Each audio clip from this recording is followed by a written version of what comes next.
Hi, നമുക്ക് നല്ലൊരു മാങ്ങ ഉപ്പിലിട്ടത് ഉണ്ടാക്കിയാലോ? അതിനായിട്ടേ നല്ല ഫ്രഷ് പച്ച മാങ്ങ എടുക്കാം കേട്ടോ. കഴുകി വൃത്തിയാക്കി വെക്കുക. എന്നിട്ട് നല്ല ഒരു ഗ്ലാസ് ബോട്ടിൽ എടുക്കുക കേട്ടോ.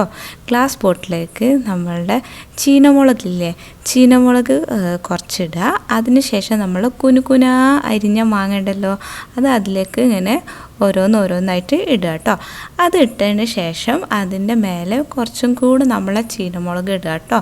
ചീനമുളക് ഇട്ടിട്ടുണ്ടെങ്കിൽ ഇതിനൊരു പ്രത്യേക ടേസ്റ്റ് തന്നെയാണ്. അതാട്ടോ ചീനമുളക് എടുക്കാൻ പറഞ്ഞേ. എന്നിട്ട് അതിലേക്ക് കുറച്ച് ഉപ്പ് ആഡ് ചെയ്യുക. ഉപ്പ് ആഡ് ചെയ്തതിൻ്റെ ശേഷം ചെറു ചൂടുള്ള വെള്ളം അതും കൂടെ ആഡ് ചെയ്തിട്ട് അതിലേക്ക് സുർക്കം കൂടി ആഡ് ചെയ്യണം കേട്ടോ. എന്നിട്ട് നമ്മളുടെ ഈ ജാറ് അടച്ചു വെക്കുക. അടച്ചു വെച്ചിട്ട് നമ്മളെ ജാറ് ഒന്ന് കുലുക്കണേ. കുലുക്കി കഴിഞ്ഞിട്ടുണ്ടെങ്കിൽ നമ്മളെ സംഭവം സെറ്റാണ്. അപ്പോൾ നിങ്ങൾ ഇതൊന്ന് ട്രൈ ചെയ്ത് നോക്കുക.